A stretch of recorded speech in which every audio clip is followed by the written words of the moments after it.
Doom, Knee-Deep in the Dead, and all by David Abhue and Brad Lineweaver, based on Doom from id Software. Dedicated with lust to Camille Paglia, who smokes the same cigars as Fred Olin Ray. Prologue. Before the beginning. Kafiristan is about as close as you can come to hell on earth. I say that with authority. I spent the last 18 months doing a tour here, trying to keep the Kafiri People's Liberation Army, who call themselves the Cybers of Glory, from the throats of the rightist Korestisi, who have been backing the Azeri transplants from the south, who want to keep their enclaves, who are fighting a dirty war against communist Cuban and Peruvian mercs. Ugh, jeez, you get the picture. It's a snarled skein of a million bloody threads up here on the top of the world, in the northern extension of the Kekaram Range, between Afghanistan and Samarkand, Uzbekistan. We just punched through the craggy pass, pleasantly known as the Torn Hymen in the local tongue, and come across the small Muslim city of Piknisganji, perched on a mountain peak of 2,200 meters.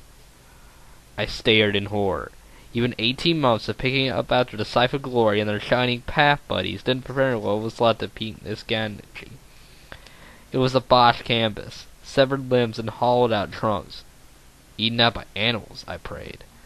Planted through the fields like stalks of corn, blood painting doors and walls like the first Passover. Except it was human blood, not lamb's blood.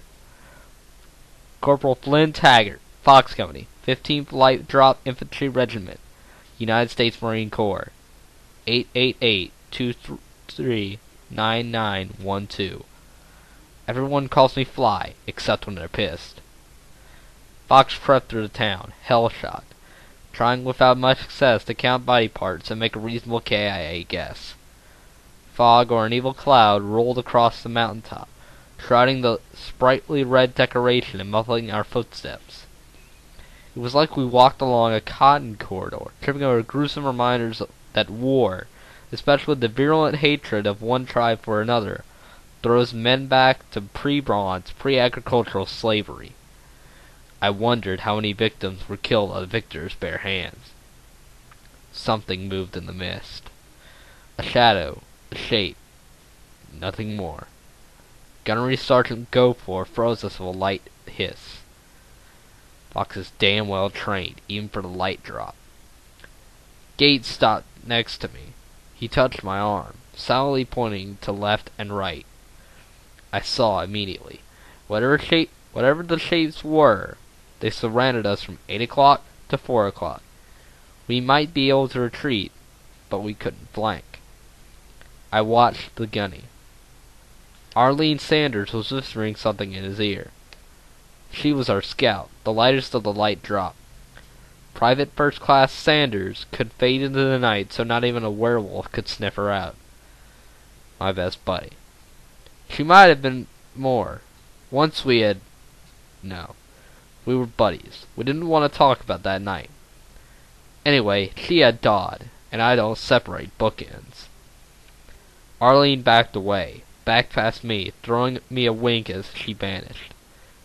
She would swing in a wide arc, ease around behind the still-moving shades, and report back to the lieutenant and gunning Gofor via a secured line.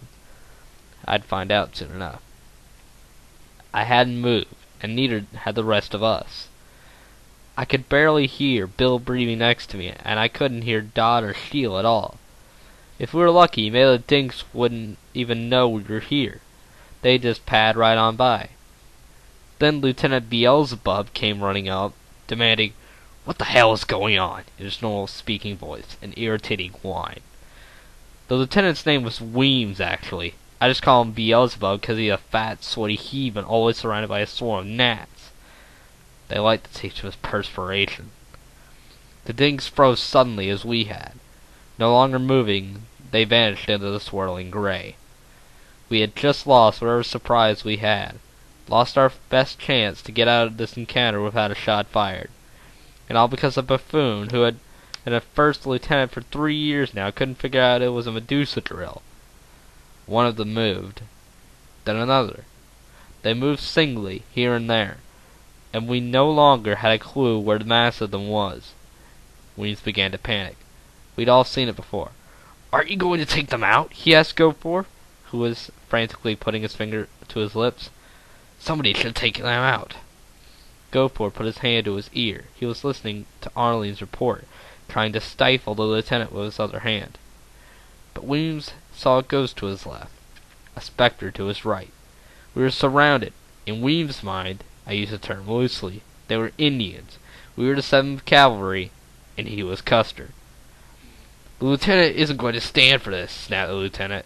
"Goforth, take out those soldiers." The gunny broke his own drill. "Sir, we don't even know who they are. Sanders says they're wearing robes and hoods." "Sight of glory," said Weems, again raising his voice. "No, sir, just robed men. Gunny, I gave you an order. Now take down those men." Arlene flashed past me again. "What the hell's going on?" she hissed. "Weems wants us to take 'em down." "Fly, they're monks. You gotta stop the crazy son of a bitch." I was second-ranking non-com. Goforth would listen to me, I thought. I hunched over and jogged to the gunnery sergeant. "Gunny, Arlene says they're monks." "Taggart, right?" said Weems, as if bumping in an oyster-shucking party. "Sir, they're just monks."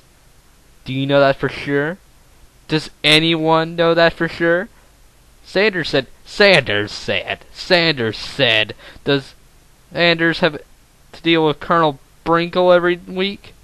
"Sir," began the gunny, "I think we should recon the group before we open fire." Weems looked him in the face, shaking in fury. "As long as I'm giving the orders here, Marie, you'll obey them. Now take down those men." "Monks! Freaking monks!" I snapped. Maybe it was the bodies or the body parts. The mountain, air, fan oxygen.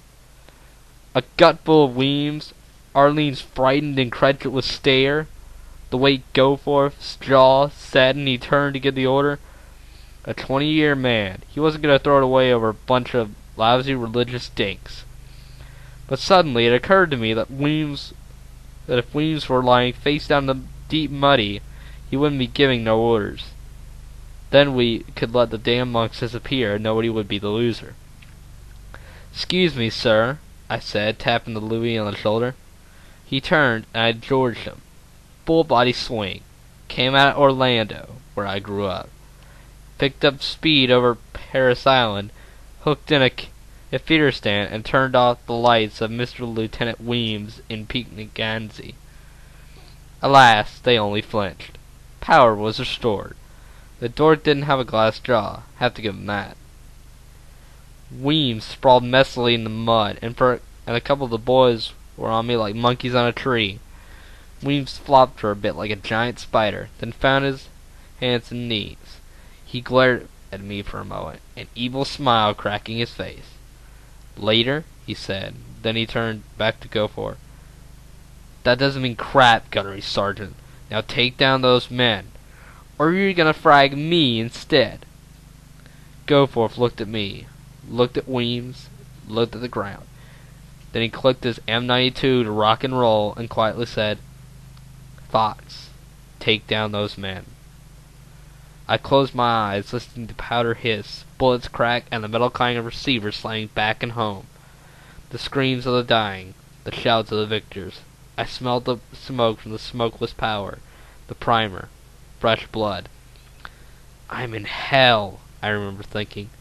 "I'm in hell." We mopped up the enemy troops in record time. Strange thing, none of them shot back. In fact, no weapons were found. Just 53 men ranging from preteen to 70 or 80, wearing brown robes and hoods, shaved heads, a couple carrying prayer sticks. The boys wouldn't get off my back. Weems wouldn't even walk around where I could see him. The murdering bastard. Well, he formally charged me, and I opted for a formal court-martial instead of a captain's mass. Jesus and Mary, somebody should have pulled a bullet in his brain. I could taste the trigger. I didn't know how I was ever going to be shriven if I couldn't feel remorse.